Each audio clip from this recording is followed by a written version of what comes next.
What you see here is $10,000 on the table.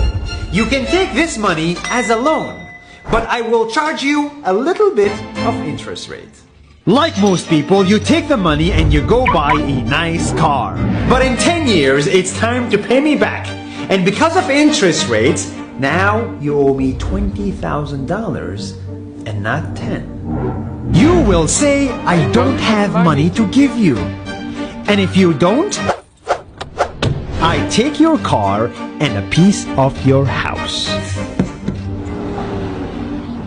Damn. This is how debt works. And after 3 years of traveling the world, I noticed that this is exactly what China is doing. For example, take the small island nation of Sri Lanka. This developing country needs money and China has a lot of it. So Sri Lanka took billions of dollars in Chinese loans. It was easy money just there to be taken.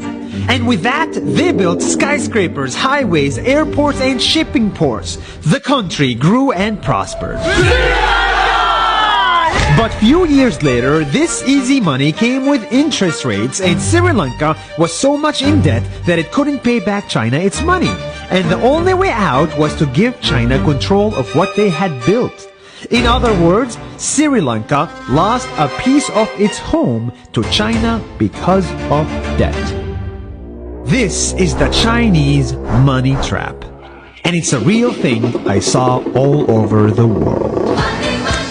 In Papua New Guinea, I saw $2 billion in loans given by the Chinese to build skyscrapers, infrastructures, and ports. But there is no way this remote developing country can pay it back or its interest rate, and the only way out is to give China control of the country. In the Maldives, Pakistan, Malaysia, Laos, Kazakhstan, Mongolia, Egypt, Kenya, and South Africa,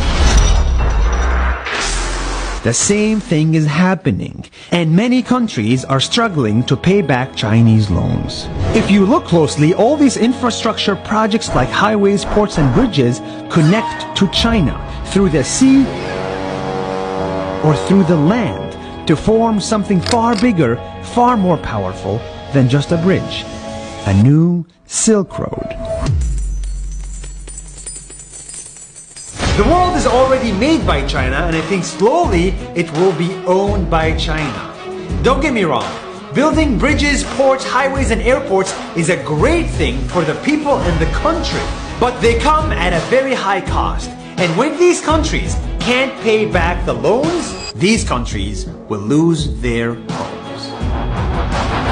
One thing my parents had taught me is that there's no such thing as a free lunch or a free ride. So if we're not careful with our money or other people's money, then we better start learning Chinese. 下周见。